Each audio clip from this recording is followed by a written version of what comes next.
Madam வணக்கம் madam. Madam இன்னைக்கு நம்ம இதை பத்தி பார்க்கலாம் அப்படின்னா கேபிஐ பாலா, அதாவது வந்து கேபிஐ பாலா வந்து பாத்தீங்கன்னா நிறைய உதவிகள் வந்து நலத்திட்ட உதவிகள் வந்து பண்ணிக்கிட்டு இருக்காரு. நம்ம ஆல்ரெடி வந்து நம்ம பேசியிருந்தோம். இப்போ வந்து பாத்தீங்கன்னா 50 பெண் ஆட்டோ ஓட்டுநர்களுக்கு அவங்களுடைய 1 மந்த் டியூவை வந்து இவர் வந்து கொடுத்திருக்காரு. ஸோ அதை பற்றி உங்களுடைய கருத்து என்ன மேடம்? ஃபர்ஸ்ட் ஆஃப் ஆல் அனைவருக்கும் வணக்கம். எல்லாரும் நம்மளோட சேனலை வந்து சப்ஸ்கிரைப் பண்ணிருக்கீங்க, ரொம்ப நன்றி. இன்னும் யாரெல்லாம் சப்ஸ்கிரைப் பண்ணாம பார்த்துட்டு இருக்கீங்களோ சப்ஸ்கிரைப் பண்ணிட்டு பாருங்க, ஓகேவா? ஸோ இப்போ நம்ம விஷயத்துக்கு போகலாம். நம்ம கேபிஒய் பாலா அவரை பத்தி நிறைய கான்ட்ரவர்சி பேசிட்டே இருந்தாங்க. என்ன சர்வதேச கைக்கூலி அப்படி இப்படி நிறைய விஷயங்கள் வந்தது. நம்மளும் அதை பத்தி நிறைய பதிவுகள் போட்டிருக்கோம். இப்போ ரீசெண்டா பாத்தீங்க அப்படின்னா ஒரு 50 பெண் ஆட்டோ ஓட்டுநர்களுக்கு வந்து அந்த மாச டியூ, அதாவது அந்த காந்தி கண்ணாடின்னு ஒரு படம் நடிச்சிருக்காரு போல, அதுல வந்து 50 நாள் அந்த மூவி வந்து ஓடிடுச்சு. அந்த 50வது நாளை கொண்டாடுற வகையில ஒரு 50 ஆட்டோ ஓட்டுநர்களுக்கு, அதுவும் பெண் ஊழியர்களுக்கு வந்து இந்த மாதிரி டியூ கட்டியிருக்காரு, அந்த மந்த் டியூவை. சோ இந்த மாதிரி அதாவது அவர் வாங்கின சேலரியில அவரால் முடிஞ்ச அளவு பண்ணியிருக்காரு. சோ இது வந்து அதுக்கு முன்னாடி ஒரு ஆம்புலன்ஸ் வாங்கி கொடுத்தாரு, 8வது ஆம்புலன்ஸா சம்திங், அதை பத்தி ஒரு வீடியோ நம்ம போட்டிருக்கோம். சோ அதுக்கு முன்னாடி நிறைய நலத்திட்டங்கள், அது மட்டும் இல்ல நிறைய பேருக்கு ஆம்புலன்ஸ் வாங்கி கொடுத்திருக்காரு. அதுல ஏதோ எஃப்சி போயிட்டு அது இது நிறைய கான்ட்ரவர்சி இருந்தது. அதுக்கும் நிறைய கிளாரிட்டி நம்ம கொடுத்துட்டோம், கிளாரிஃபை பண்ணிருக்கோம் டவுட்ஸ் எல்லாம். சோ இப்போ ரீசெண்டா அவரை பத்திய தகவல் இதுதான். ஓகே மேடம், இப்போ இதுல வந்து சர்வதேச கைக்கூலி அப்படின்லாம் சொல்லியிருந்தாங்க பாலாவை பத்தி. ஆனா அவர் மேன்மேலும் உதவிகள் வந்து செஞ்சுக்கிட்டு தானே இருக்காரு. சோ அதை பத்தி என்ன நினைக்கிறீங்க? இந்த விஷயம் பாத்தீங்க அப்படின்னா கெட்டாலும் மேன்மக்களே, அத மாதிரி நம்ம பாலாவை பத்தி என்னதான் கேவலமா பேசினாலும், என்னதான் ட்ரோல் பண்ணாலும், என்னதான் அவர் வந்து சர்வதேச கைக்கூலி அப்படி இப்படின்னு பயங்கரமா இது பண்ணாலும், அவரோட தொண்டு வந்து பயங்கரமா வந்துகிட்டே தான் இருக்கு. அவரோட பணி வந்து மேன்மேலும் சிறந்துகிட்டே தான் இருக்குது. படப்பிடிப்புலையும் சரி, மக்களுக்கு உதவுறதுலயும் சரி, அவர் மேன்மேலும் முன்னேற்றம் அடைஞ்சிட்டு தான் இருக்காரு.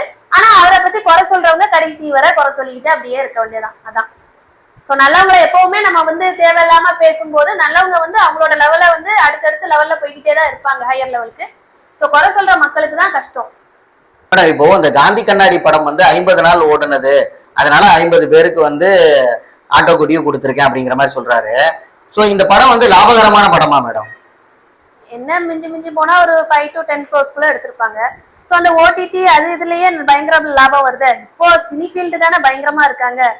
சோ அதனால இருக்கும் மேபி. அது மட்டும் இல்ல, இப்போ பாலா தம்பியை பொறுத்தவரை எல்லாரும் இப்போ உள்ள நடிகர்கள்லாம் கெட்டுக்கெட்டா பணம் வாங்குறாங்க, மூட்டை மூட்டையா வாங்குறாங்க. ஒரு சின்ன கான்செப்ட் தான், அதை எடுத்து எல்லாம் பல கோடி, ஒரு என்ன சொல்றது, சாதாரணமா ஒரு டைரக்டரா இருக்கிறவங்க, சாதாரணமா ஒரு ஆக்டரா தொடங்குறவங்க பெரிய பெரிய கார் வாங்குறது என்ன, பங்களா வாங்குறது என்ன, அப்படி இப்படி நிறைய ஒரு படத்திலேயே அவங்களோட ஸ்டைலு, லைஃப் ஸ்டைல் எல்லாம் டக்கு டக்குன்னு மாறிடுது.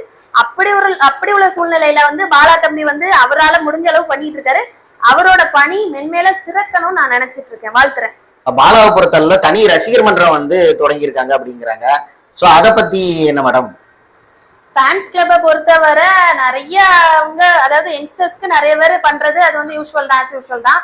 முன்னாடிலாம் பெரிய பெரிய ஆக்டர்ஸ்க்கு தான் பண்ணுவாங்க ரசிகர் மன்றம் அது இதுன்னு. ஸோ இப்போலாம் இளைய தலைமுறைகள் வந்து சின்ன சின்ன ஆட்களுக்கே பண்றாங்க. அதுவும் பாலாக்கு வந்து எதை மாதிரி பாத்தீங்கன்னா இந்த மாதிரி நிறைய ஹேட்டர்ஸ் வந்து ஃபார்ம் ஆயிட்டே இருந்தாங்க. ஸோ அதுக்கெல்லாம் ஒரு ஃபுல் ஸ்டாப் வைக்கணும்னு சொல்லிட்டு தான் அந்த மாதிரி ரசிகர் மன்றம்னு ஒன்று ஆரம்பிச்சிருக்காங்க. அது மட்டும் இல்ல, அதன் மூலமா பல நலத்திட்டங்கள் பண்ணணும் அப்படின்னு சொல்லிட்டு இருக்காங்க. ஃபார் எக்ஸாம்பிள் இப்போ நிறைய பேருக்கு ரசிகர் மன்றம் இருக்கு. முன்னாடி எல்லாம் பாத்தீங்கன்னா நம்மளோட தலை அஜித்துக்குலாம் ரசிகர் மன்றம் இருந்தது, அது அவர் வேண்டான்னு சொல்லி இது பண்ணிட்டாரு. ஏன்னா அவரோட ரசிகர் மன்றம்னு சொல்லி கட் அவுட் கட்டுறது, பேனர் கட்டுறது, அங்க இருந்து உள்றது, பாலாபிஷேகம் மேல இருந்து உள்றது, அப்படி இப்படின்னு நிறைய உயிர் சேதங்கள் ஏற்பட்டனால எனக்கு ரசிகர் மன்றமே வேண்டாம், நீங்க உங்களோட இதை பாருங்க, என்னோட சம்பாத்தியத்துக்காண்டி நான் நடிக்கிறேன். சோ அதனால நீங்க வந்து உங்களோட காசை இது பண்ணி பாக்குறீங்க, ஆனா உங்களோட உயிர் அது இதெல்லாம் தேவையில்லாம நீங்க இழக்காதீங்க யாருக்காண்டியும், உங்களோட வேலையை நீங்க பாருங்க, உங்களோட வாழ்க்கையில கவனத்தை செலுத்துங்க அப்படின்னு நம்ம தலை அஜித் சொல்லியிருக்காரு.